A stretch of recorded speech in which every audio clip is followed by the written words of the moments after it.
सीमाएं केवल हमारे दिमाग में होती हैं और हमारे मस्तिष्क पर लगभग सब कुछ प्रभाव डालता है। हम क्या पढ़ते हैं, क्या देखते हैं, हमारे चारों ओर कौन लोग हैं आदि, ये सब हमें आकार देता है। हम एक ऐसे माहौल में हो सकते हैं जो हमें नीचे खींचता है, या एक ऐसे माहौल में जो हमें बढ़ने में मदद करता है। और ये भी हमारे हाथ में है कि हम अपनी सीमाओं को खुद बढ़ाएं। यहाँ 5 सुझाव हैं जो आपकी क्षमताओं की सीमाओं को बढ़ाने में मदद करेंगे। सुझाव नंबर 1, यह निर्धारित करें कि कौन से डर आपके कार्यों को रोकते हैं। अपनी क्षमताओं की सीमाओं को बढ़ाने के लिए सबसे पहले यह समझना जरूरी है कि आप किससे निपट रहे हैं, क्या आपको डराता है और क्या आप इसे स्वीकारने से डरते हैं। सफलता तब आती है जब आप अपने डर का सामना करते हैं और अपनी कमजोरियों को स्वीकार करते हैं। यह स्वीकार करना जरूरी है कि डरना सामान्य है और अपने डर की ईमानदारी से जांच करना चाहिए। जब आप डर पर करीब से गौर करेंगे तो आप समझेंगे कि यह केवल एक बार स्थापित की गई गलत धारणा है।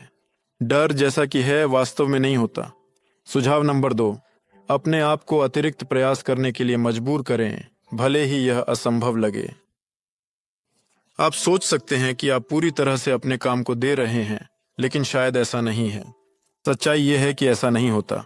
यह पूरी तरह से काल्पनिक है। अतिरिक्त प्रयास करना मतलब है एक और जरूरी कदम उठाना।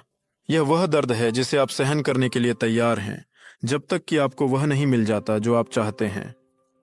आमतौर पर लोग पूरी तरह से मेहनत करना पसंद नहीं करते। हम अच्छा दिखने की कोशिश में समय, मानसिक ऊर्जा और भावनाएं बर्बाद करते हैं, बजाय इसके कि हम परिणाम पर काम करें। हम योजना पर चर्चा कर रहे हैं, बजाय इसके कि हम उस पर काम करें। हम अपनी औसतता के लिए बहाने ढूंढते हैं। अगर हम सफल होना चाहते हैं तो हमें और अधिक करना होगा, बहुत ज्यादा। युक्ति नंबर 3, दूसरे लोग क्या सोचेंगे इसकी चिंता न करें। हमें इस बात की इतनी चिंता नहीं करनी चाहिए कि दूसरे लोग हमारे बारे में क्या सोचते हैं। 90% आलोचना बस दूसरों की सफलता के प्रति जलन होती है।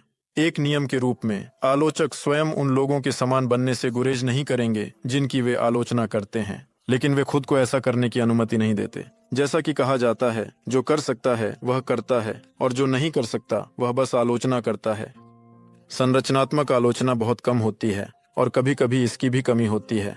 इसलिए जो लोग आपकी आलोचना करते हैं वे ज्यादातर बस आपको रोकना चाहते हैं और नहीं चाहते कि आप आगे बढ़ें। इसीलिए दूसरों की सीमाओं को मत सुनो, अपने काम को करते रहो, आगे बढ़ते रहो। सुझाव नंबर 4, जानबूझकर कठिन परिस्थितियों को चुनें जो पूरी तरह से असफलता में बदल सकती हैं। कोई भी विजेता बन सकता है जब जीत आसानी से मिलती है। ये चुनौती नहीं है, लेकिन ज्यादातर लोग इसी तरह से व्यवहार करते हैं। हम जीतते हैं जब ज्यादा मेहनत करने की जरूरत नहीं होती। अगर आप अपनी क्षमताओं की सीमाओं को बढ़ाना चाहते हैं तो आपको असफलता की संभावना को स्वीकार करना होगा और बहुतों को जोखिम उठाना होगा। संभवतः सफलता की राह में आपको बार बार गिरना पड़ेगा, शायद 10 बार नहीं बल्कि 100 बार। लेकिन मजबूत व्यक्ति को मजबूत इसलिए कहा जाता है क्योंकि वह हर गिरने के बाद उठता है और आगे बढ़ता है। सुझाव नंबर 5, सब कुछ पर सवाल उठाओ। अगर आप किसी परिस्थिति में हैं तो इसका मतलब ये नहीं है कि सब कुछ ऐसा ही होना चाहिए। ये सिर्फ इस बारे में है कि अब स्थिति कैसी है। संभावनाओं की सीमाओं को बढ़ाना मतलब है स्थिति को वैसा देखना जैसे वह है और उसे सवालों के घेरे में लाना, वास्तविकता को चुनौती देना। यह विश्वास करना कि आपकी इच्छा परिस्थितियों, यह कोई अंतिम फैसला नहीं है। कर सकते हैं, खुद को सीमाओं में मत बांधो। सीमा केवल आपके दिमाग में होती है।